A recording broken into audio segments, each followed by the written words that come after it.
अब तो भूपेंद्र भाई पटेल जी और उनकी पूरी टीम एक नई ऊर्जा के साथ गुजरात की प्रगति के इस मिशन में जुट गए हैं। साथियों, वैसे भूपेंद्र भाई के नेतृत्व में नई सरकार बनने के बाद आज पहली बार मुझे इतने विस्तार से गुजरात के लोगों को संबोधित करने का अवसर मिला है।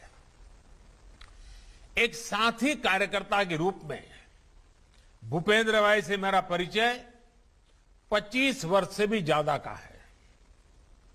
ये हम सभी के लिए बहुत गौरव की बात है कि भूपेंद्र भाई एक ऐसे मुख्यमंत्री है जो टेक्नोलॉजी के भी जानकार हैं और जमीन से भी उतना ही जुड़े हुए हैं।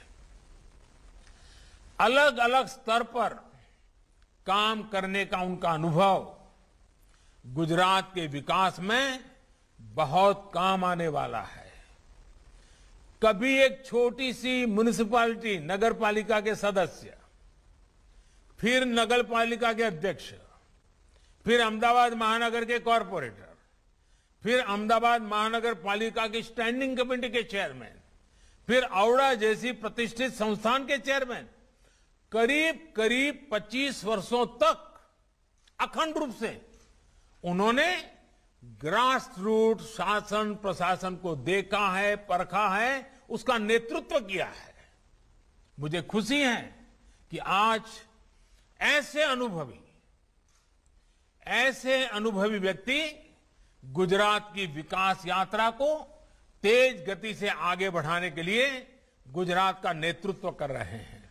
साथियों, आज हर गुजराती को इस बात का भी गर्व होता है कि इतने लंबे समय तक सार्वजनिक जीवन में रहने के बावजूद, इतने बड़े पदों पर रहने के बाद भी, 25 साल तक कार्य करने के बाद भी भूपेंद्र भाई के खाते में कोई विवाद नहीं है।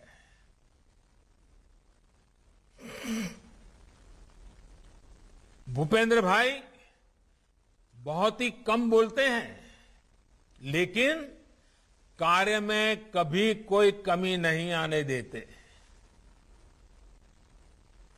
एक साइलेंस वर्कर की तरह, एक मूक सेवक की तरह काम करना उनकी कार्यशैली का हिस्सा है। बहुत कम ही लोगों को यह भी पता होगा कि भूपेंद्र भाई का परिवार हमेशा से आध्यात्म के प्रति समर्पित रहा है। उनके पिताजी आध्यात्मिक क्षेत्र से जुड़े रहे हैं। मेरा विश्वास है ऐसे उत्तम संस्कार वाले भूपेंद्र भाई के नेतृत्व में गुजरात चौतरफा विकास करेगा। साथियों, मेरा एक आग्रह आप सभी से आजादी के अमृत महोत्सव को लेकर भी है। इस अमृत महोत्सव में आप सभी को भी कुछ संकल्प लेना चाहिए, देश को कुछ देने वाला मिशन शुरू करना चाहिए। ये मिशन ऐसा हो जिसका प्रभाव गुजरात के कोने कोने में नजर आना चाहिए। जितना सामर्थ्य आप में है, मैं जानता हूं आप सब मिलकर के ये कर सकते हैं।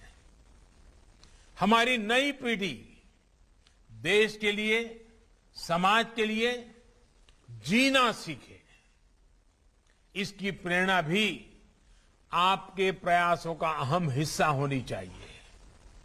सेवा से सिद्धि के मंत्र पर चलते हुए हम गुजरात को, देश को नई ऊंचाई पर पहुंचाएंगे। आप सबके बीच लंबे अरसे के बाद आने का सौभाग्य मिला। सबके यहां वर्चुअली मैं सबके दर्शन कर रहा हूं। सारे पुराने चेहरे मेरे सामने हैं અને ભલે દૂરથી તો દૂરથી પણ તમને બધાને મળ્યાનો આનંદ તો આવે જ। તમારી પ્રેમ વર્ષાનો અનુભવ થાય જ થાય। અને આજે આપ સૌને ભલે દૂરથી પણ ફરી એકવાર મળવાનો મોકો મળ્યો। બધા વડીલોને પણ હું તો આજે જોઉં છું। બધા ખૂબ મોટી ઉંમરના વડીલોએ બેઠા છે.